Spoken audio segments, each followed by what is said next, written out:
வணக்கம். இந்த சுட சுட கண்டென்ட் போடுறவங்க இருக்காங்க இல்லையா, நமதன் Gowri and hello my dear.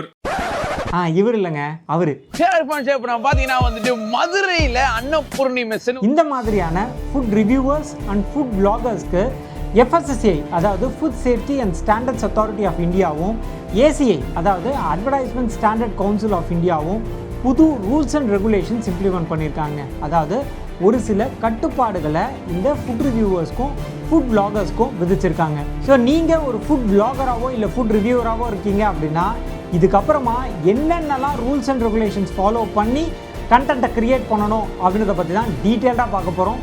நான் அறிவழகன், பிஸ்னஸ் லாயர். என்னோட கம்பெனி பேர் இல்லை இன்டெலிஜென்ஷியா பிரைவேட் லிமிடெட்.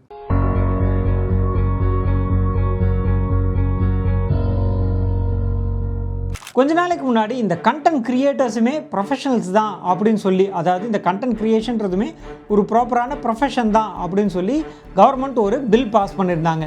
அதை தொடர்ந்து இப்போது ரீசெண்டாக இந்த FSSAI அதாவது food safety and standards authority of இந்தியாவும் ACIயும் சேர்ந்து ஒரு ரெகுலேஷன், அதாவது ஒரு கைட்லைன்ஸ் க்ரியேட் பண்ணியிருக்காங்க. அந்த கைட்லைன்ஸில் ஃபுட் ரிவ்யூவர்ஸ் இதுக்கப்புறமா ஏனோ தானோன்னு ஏதாவது ஒன்று ஃபுட்டு பற்றி சொல்லக்கூடாது.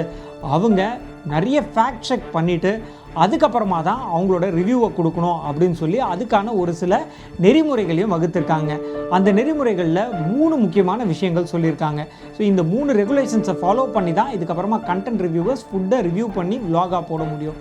அந்த 3 ரெகுலேஷன்ஸ் என்னன்னு ஒன்று பார்ப்போம். சரி, என்னென்ன அந்த ரெகுலேஷன்ஸ் அப்படின்றத பார்க்குறதுக்கு முன்னாடி ஒரு முக்கியமான விஷயங்க. நீங்கள் ஒரு ஃபுட் ரிவ்யூவராகவோ ஃபுட் vlogger-ஆவோ இருக்கீங்க, உங்களுடைய ஆக்டிவிட்டியை ஒரு பிஸ்னஸாக கன்வெர்ட் பண்ணோம் அப்படின்னா அதுக்கு தேவையான ரிஜிஸ்ட்ரேஷன்ஸ் என்ன, லைசன்சஸ் என்ன, அது எப்படி வாங்கிறது, அதுக்கு தேவையான டாக்குமெண்ட்ஸ் எல்லாம் என்ன, இதெல்லாம் பற்றி ஒரு PDF டாக்குமெண்ட் க்ரியேட் பண்ணியிருக்கோம்.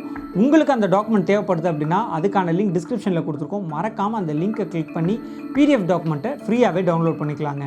முதல் விஷயம், நீங்கள் ஒரு vlogger-ஆ இருக்கீங்க இல்லை ஃபுட் ரிவ்யூவராக இருக்கீங்க, ஒரு ஹோட்டலுக்கு போய் அந்த ஃபுட்டை ரிவ்யூ பண்ணி vlog-ஆ போட போகிறீங்கன்னா அந்த ஹோட்டல் ப்ராப்பரான FSSAI சர்டிஃபிகேட் வச்சுருக்காங்களா அப்படின்றத என்ஷூர் பண்ணிவிட்டு அதுக்கப்புறமா தாங்க vlog பண்ண முடியும். அதுலேயும் குறிப்பாக FSSAI சர்டிஃபிகேட் கரெக்டாக இருக்கான்றதை செக் பண்ணிக்கோங்க, லைவில் இருக்கா அப்படின்றத பார்த்துக்கோங்க. அது மட்டும் இல்லாமல் சரியான FSSAI சர்டிஃபிகேட் தான் வாங்கியிருக்காரா, அதாவது ஒரு சில இடங்களில் பேசிக் சர்டிஃபிகேட்டு, ஸ்டேட்டு, சென்ட்ரல் அப்படின்லாம் இருக்குது. ஸோ அந்த யூனிட்டுக்கு எந்த லைசன்ஸ் அப்ளிகபிளோ அந்த லைசன்ஸ் கரெக்டான லைசன்ஸ் எடுத்திருக்காரா, அது ரினியூ பண்ணி வச்சுருக்காரா, இது எல்லாத்தையும் வெரிஃபை பண்ணி பார்த்துட்டு அதுக்கப்புறமா நீங்கள் ரிவ்யூ கொடுங்க. ரெண்டாவது ரெகுலேஷன் ஹைஜீன் செக். அதாவது ஒரு ஃபுட் ப்ரிப்பேர் பண்ணுறாங்க அப்படின்னா அந்த கிச்சனுக்கு போய் இன்ஸ்பெக்ட் பண்ணி பார்த்துட்டு ஹைஜீனிக்காக, அதாவது நல்ல சுகாதாரமான இடத்துல தான் அவங்க ஃபுட்டை ப்ரிப்பேர் பண்ணுறாங்களா, அந்த ஃபுட்டு சுகாதாரமாக இருக்கா, எந்த கலப்படமும் இல்லாமல் ஆரோக்கியமான வழியில் அந்த உணவு உற்பத்தி பண்ணப்படுதா, அந்த இடம் சுத்தமாக இருக்கா, இது எல்லாத்தையும் செக் பண்ணி பாருங்கள். ஸோ நீங்கள் போய் நேராக ஒரு டேபிளில் உட்காடுறீங்க, அவங்க எடுத்துகிட்டு வந்து கொடுக்குறாங்க, சாப்பிட்டு பார்க்குறீங்க, அவ்வளோதான் இல்லாமல் அந்த கிச்சனுக்கு போய் இன்ஸ்பெக்ட் பண்ணி பார்த்துட்டு அவங்களோட ஹைஜீன் வந்து கரெக்டாக இருக்கா அப்படின்றதையும் என்ஷூர் பண்ணிவிட்டு அதுக்கப்புறமா ரிவ்யூ பண்ணுங்கள் அப்படின்றதையும் ரெண்டாவது கைட்லைன்ஸாக சொல்லியிருக்காங்க. மூணாவது விஷயம், மக்கள் நலன் அப்படின்றது ரொம்ப ரொம்ப முக்கியம்னு சொல்லியிருக்காங்க. அதாவது நீங்கள் ஒரு பெய்ட் ரிவ்யூ பண்ணுறீங்க, பணம் வருது, ஓகே, அதே சமயம் அந்த இடத்துல உணவு சாப்பிட போகக்கூடிய மக்கள் ஆரோக்கியமாக இருப்பாங்களா அப்படின்ற அந்த மக்களுடைய வெல்ஃபேர், அதாவது பப்ளிக் வெல்ஃபேர் அப்படின்றதையும் மனசில் வச்சுட்டு கண்டென்ட் க்ரியேட் பண்ணுங்கள் அப்படின்றத 3வது கைட்லைன்ஸாக கொடுத்துருக்காங்க. ஸோ நீங்கள் ஒரு ஃபுட் ரிவ்யூவராக இருந்தால் முதல் விஷயம் அந்த FSSAI சர்டிஃபிகேட் கரெக்டாக இருக்கான்றதை என்ஷூர் பண்ணிக்கோங்க. ரெண்டாவது விஷயம், அந்த ஹோட்டலில் நீங்கள் ரிவ்யூ பண்ண போகிறீங்க அப்படின்னா கிச்சனும் மற்ற அந்த ஸ்டோரேஜ் யூனிட்ஸ் அதெல்லாம் கரெக்டாக சுத்தமாக சுகாதாரமாக இருக்கா அப்படின்றத என்ஷூர் பண்ணிக்கோங்க. மூணாவது முக்கியமான விஷயம், பப்ளிக் வெல்ஃபேர் அப்படின்றத மைண்டில் வச்சுக்கோங்க. ஸோ இதெல்லாம் வச்சுட்டு கண்டென்ட் க்ரியேட் பண்ணுங்கள் அப்படின்றது தான் FSSAI அண்ட் ACI கொடுக்கக்கூடிய முக்கியமான கைட்லைன்ஸுங்க. ஸோ இந்த கைட்லைன்ஸை ஃபாலோ பண்ணி நீங்கள் ஒரு கண்டென்ட் க்ரியேட் பண்ணுறீங்கன்னா நாளைக்கு உங்களுக்கு எந்த விதமான சட்ட சிக்கல்களும் வராது.